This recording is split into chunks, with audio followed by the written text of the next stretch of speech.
et bienvenue à Pack de Pot. Alors moi c'est TK, Terry Kaufman, et je suis très content d'être là avec vous aujourd'hui. Épisode un peu différent aujourd'hui. En fait, on a eu un petit souci d'enregistrement l'autre soir comme c'était prévu.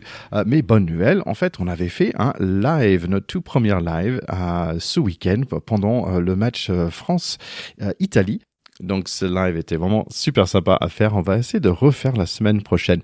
Donc n'hésitez pas à nous joindre pendant le match. Vous regardez le match, vous nous écoutez sur YouTube et on passe un bon moment ensemble. On y va tout de suite pour écouter notre retour de première mi-temps et ensuite tout de suite après le fin du match. Victoire 40-7 pour la France.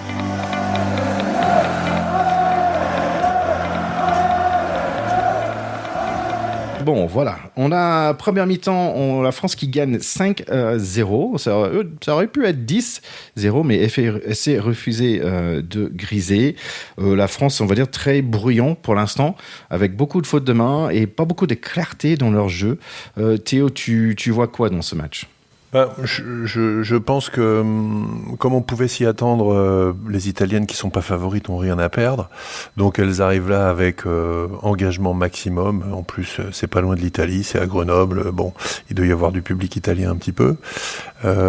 Donc c'est le match piège typique pour les Françaises qui reviennent, qui sortent d'une Coupe du Monde. Il y a un rajeunissement quand même important, des repositionnements de joueuses clés à des postes un petit peu différents. On a quand même Romane Bourgeois qui est plus là, qui a été remplacée par Pauline Barra à l'arrière, qu'on n'a pas beaucoup vu, je trouve. Donc je pense qu'elles sont soumises à une certaine peur de mal faire, pression du résultat, parce que commencer par une défaite, ce serait catastrophique, alors que pour les Italiennes, commencer par une défaite serait normal. Donc elles jouent beaucoup plus libérées, les Italiennes, et ça s'est traduit par un déchet technique quand même assez monumental des Françaises, que ce soit les fautes de main ou les deux mauls qui nous coûtent très très cher, avec des mauls qui se détachent, qui se délitent et qui se terminent par une pénalité pour les adversaires. Et je finirai en disant qu'on a eu quand même 10 minutes de supériorité numérique dont on n'a pas su profiter, ce qui est pas du tout normal. Voilà. Donc je pensais que le carton jaune allait être un mini tournant dans la mi-temps. Ça l'a absolument pas été. Ça a été transparent. On n'a pas vu qu'elles étaient en supériorité. Ça prouve bien que l'organisation là est pas en place. Amalie, pour toi, c'est quoi tes constats ? Déjà, on a finalement peu de ballons. Alors on a contrebalancé la possession. Hein. La première mi-temps se finit, on est à 51 pour la France et 49 pour les Italiens. Ce qui est déjà beaucoup mieux que quand on avait fait la pause là au petit quart d'heure. Donc déjà ça c'est plus positif, mais on a quand même que dans le constat, on est dans une phase de défense énorme. 96 plaquages pour les Françaises contre 73 pour les Italiennes. Alors pareil, hein, l'écart serait par rapport à ce que j'avais annoncé tout à l'heure, mais on a peu de ballons et les passes sont merdiques. Je pense je vais regarder dans le dictionnaire, mais je pense qu'il n'y a pas d'autres mots. Sinon, je trouve que côté Italie, je pense que le 9 m'impressionne. Pour un 20 ans, je trouve qu'elle est assez sur ses pattes, on va dire, qu'elle distribue bien la ballon, elle est intelligente, elle joue rapidement. On peut dire aussi, ça n'a pas beaucoup avancé avec toutes leurs courses, tous leurs passes qu'ils ont fait, ils n'ont pas vraiment gagné des mètres. Quand même, ils n'ont pas marqué encore, même si c'est bien distribué. Donc, ça veut dire quelque chose par rapport à notre défense. Alessa Danca, là, de Bagnac, elle est très, très présente. Heureusement que Vernier est revenu. Je pense que elle est présente. Tu gagnes 2-3 mètres avec un ballon, ça fait du bien. Même si c'est peut-être une des plus petites personnes sur le terrain, quand même, elle est vraiment impressionnante. Grando, il me semble qu'on a vu des belles choses de sa part, mais en fait, difficile de voir des individus, car on va dire le tout, l'équipe en total ne joue pas forcément bien. Ouais, il y a pas de grain de folie encore. À la télé, ils sont en train de mettre le pub, Théo, que tu as mis sur le canal, sur notre Facebook, tu as mis le pub AXA, que j'avais pas de tout vu, et franchement, j'ai trouvé qu'il était excellent, ce pub, ce campagne de pub. Elle est vraiment géniale, ouais. Elle est vraiment géniale, et alors, il y a un petit abus je trouve, à la fois un petit abus, ce que je trouve très très marrant, c'est qu'ils ont pris les codes du club anglais entre mecs et tout ça, qui est pas du tout une réalité française, et en même temps c'est des Français, donc je trouve qu'ils mélangent un petit peu sur le thème. Finalement le machisme c'est universel et le rugby féminin il est universel aussi, et c'est vraiment très très réussi. Je trouve que un bon clip comme ça vaut mieux que beaucoup de discours.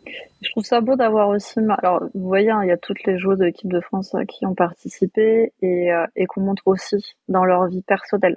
Je rappelle que les joueuses ne sont pas joueuses de profession et qu'elles font toutes quelque chose à côté, que ce soit des études ou un métier. Gabrielle Vernier qu'on a vu et qui a parlé à la mi-temps, le petit mouchoir de poche là, elle est ingénieure. Et donc voilà, on a des filles qui sont investies dans leur vie professionnelle, mais professionnelle hors rugby, parce que c'est totalement différent chez nous que chez vous, messieurs. Donc là, l'obligation. Féléou, elle est étudiante en médecine. Ouais, et je pense que c'est pour ça. On a vu là, il y avait on a vu aussi des images à l'hôpital, et je trouve ça chouette en fait d'avoir montré l'envers du décor et que les gens prennent bien conscience que ce qu'elles font là, ça veut dire qu'elles ont dû mettre entre parenthèses leurs études, elles ont dû mettre entre parenthèses, prendre des congés sans solde au travail. Les dames que j'évoquais tout à l'heure et qui étaient les premières à faire les matchs de l'équipe de France, il y a pas mal de petites vidéos, hein, vous pouvez trouver sur internet qui y parlent, et elles évoquaient qu'à l'époque elles bossaient, déjà elles n'avaient pas le droit au coq sur leur maillot parce que le coq c'était réservé aux garçons, que c'était pas encore vraiment la FFR non plus. Non, elles ont joué avec un maillot blanc, il n'y avait pas le coq dessus. Elles n'avaient pas le coq, ouais. Et que il a fallu demander au patron si tu avais le droit de partir, parce que même ce truc-là d'aller jouer en équipe de France. Ceci dit, le premier match, si c'était en 82 à Mèche, les garçons à cette époque-là, ils travaillaient aussi. Oui. C'est après 95 qu'ils ont commencé à ne plus travailler. Tiens, vraiment. C'est bien. Écoute, 30 ans plus tard, on travaille toujours. On a encore de la marge. Pas de vestiaire femme pour qu'elle puisse pas se changer. T'as vestiaire homme et l'autre porte d'à côté vestiaire. Et la pauvre, elle mis ses crampons dans la voiture. C'est hyper bien trouvé ce truc AXA. Allez, en parlant d'AXA, on peut parler de AXA Elite 1. Ils ont trouvé un bel sponsor. Amélie, Est-ce que tu peux nous parler des scores du week-end dernier? Alors déjà, juste une petite précision, c'est que premier match de 6 nations des garçons, tout le monde au repos en top 14. Premier match de 6 nations au féminin, match en Elite 1. Donc les copines jouent ce week-end. La semaine dernière, on a eu de belles oppositions. Donc c'était la journée 14 et accompagné de belles branlées, mais des branlées comme rarement on le voit dans le rugby. Montpellier a pêché elle Lille 33-14. Grenoble a aussi gagné à domicile, un peu plus serré, contre Bobigny 18-12. Seul match gagné à l'extérieur, Romagna 46-12 contre le Loup. Le gros coup, ça a été Blagnac qui a battu sur le fil Bordeaux 18-17. Donc le triple champion de France en titre, et on le sait que chaque petit point est plus que important pour finir dans les 4 premières et s'assurer une place en demi-finale. Et la branlée monumentale, et vraiment je suis pas sûre qu'on ait déjà vu ce score-là en Elite 1.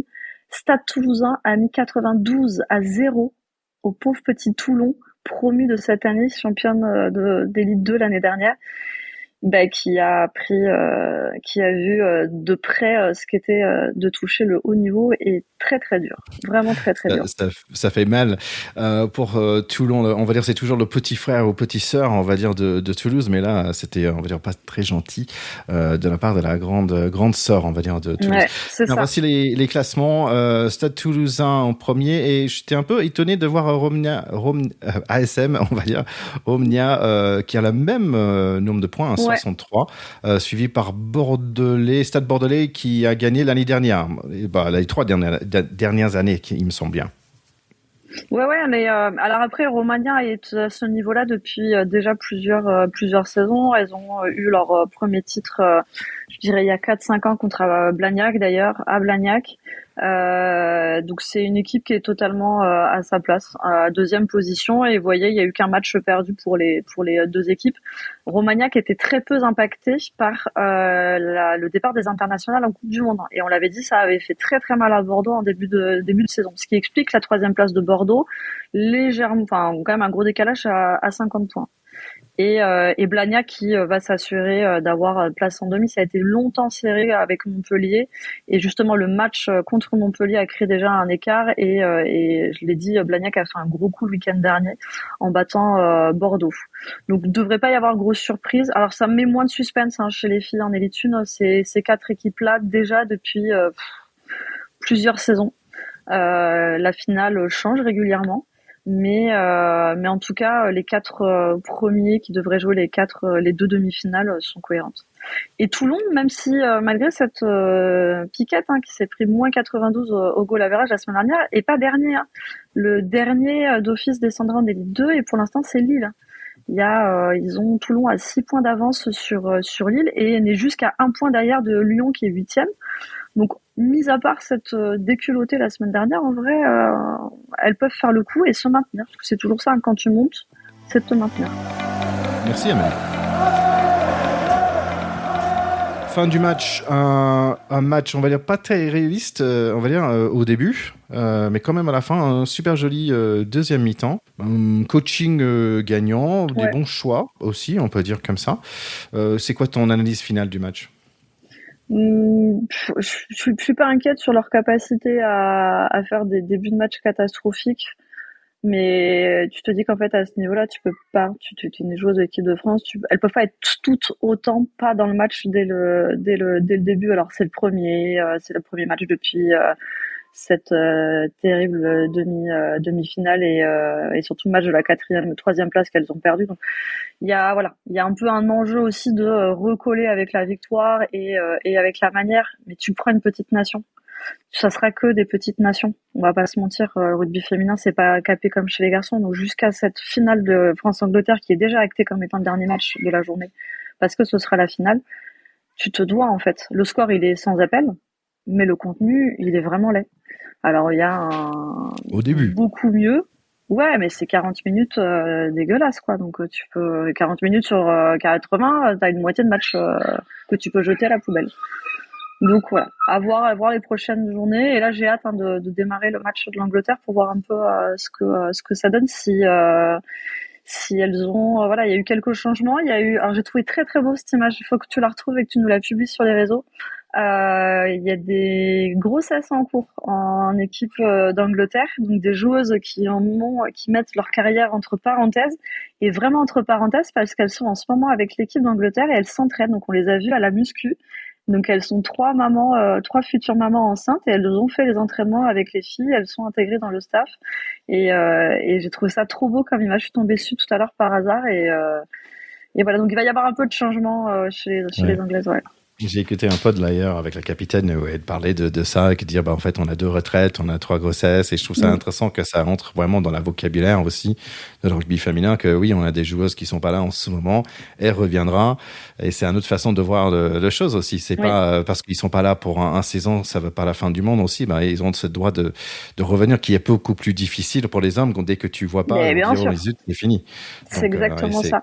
Ouais. Et puis en plus, on a eu qu'un antécédent chez les filles, mais il y a vraiment une prise en compte dans le rugby anglais. Elles sont, la fédération anglaise est tellement en avance dans tellement de points sur la façon dont ils voient en fait le rôle de la joueuse, de la femme rugby woman, et le fait d'intégrer en fait les grossesses dans leur parcours de sportifs de haut niveau, c'est pas un coup d'arrêt, c'est-à-dire que on leur permet aussi de maintenir cette condition physique et très certainement après grossesse de pouvoir avoir les accompagnements nécessaires.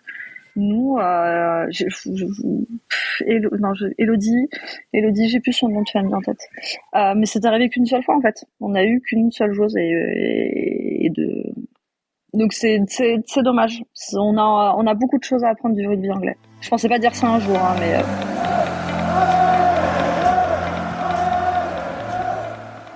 Donc, bravo à nos filles pour cette première victoire de ce Six Nations 2026. Et oui, on avait pu vraiment parler aussi des super travail du pilier Kalfaoui, qui était joueuse de match. C'est assez inconnu pour un pilier.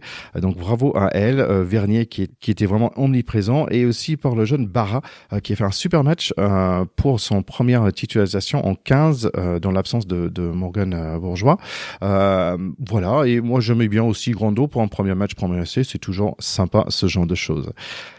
Allez, rapidement, on va parler de l'Angleterre contre Irlande. Donc, très nombreux dans ce stade à Twickenham. Ça fait toujours du bien. Pour cette équipe d'Irlande, il y a quand même Erin King, la jeune capitaine qui est là. Il y a Dorothy Wall, c'est pas un mauvais nom, pour un deuxième ligne mûr.